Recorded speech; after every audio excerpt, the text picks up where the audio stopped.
अब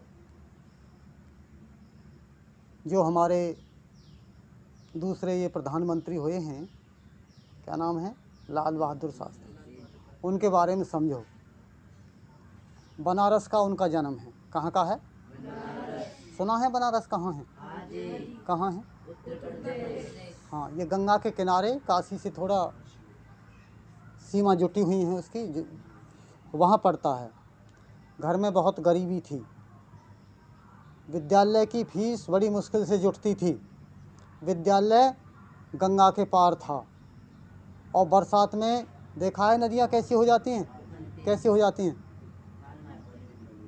जो व्यक्ति उफनती गंगा में कूद करके पढ़ने के लिए पार पहुंच जाए, उसकी क्या हिम्मत होगी।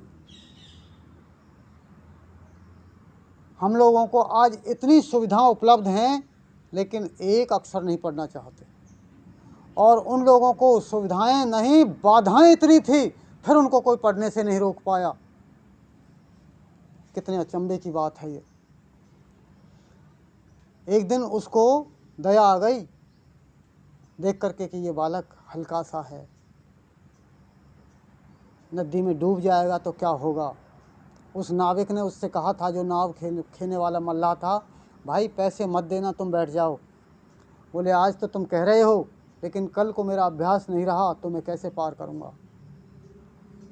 ये बात सोच करके अपने स्वाभिमान को गिरने नहीं दिया, और कपड़े उतार कर सिर से बांध लिए, बस्ता भी पीठ पे बांध लिया, और तैर करके, इतनी भंवरें जिसमें पड़ रही थीं, चिंता नहीं करी मैं मरूंगा कि जीऊँगा, डूबूंगा कि बचूंगा।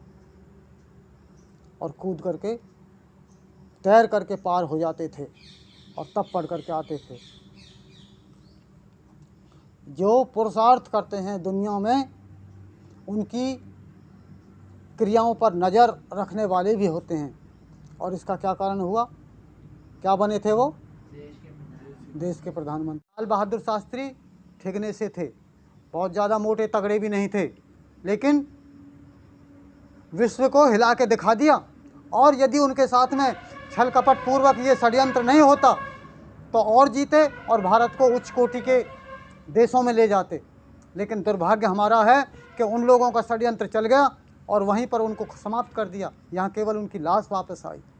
उस व्यक्तित्व ने हमारे लिए इतना बड़ा कार्य किया कि क्या कहना है। और उससे पहले ये ऐसे व्रत नहीं चलते थे, ये व्रत भी तभी से चले हैं। हमारे यहाँ जो व्रतों की परंपरा ज़्यादा चल गई है ना, ये झूठे व्रत चला दिए हैं। आपके संतोषी का व्रत रखो, देवी का रखो, कनागत के रखो, और कोई कैसे रख रहे हैं, कोई कैसे रख रहे हैं। तो ये जो धूर्त परंपरा है, हमारे यहाँ विकल्प की दुनिया बड़ी आदि है। हर बात में एक ने यदि कोई विकल्प कर दिया ना, तो शास्त्र मर्यादा को उठा कर रख देते हैं और उस विकल्प का अनुकरण करने लग जाते हैं। इसी तरह की पूजा पद्धति चली हुई है। तो इन सब बातों को समझ करके देश को आगे ले जाने का काम तुम्हें करना है। उन महापुरुषों की याद इसलिए की जाती है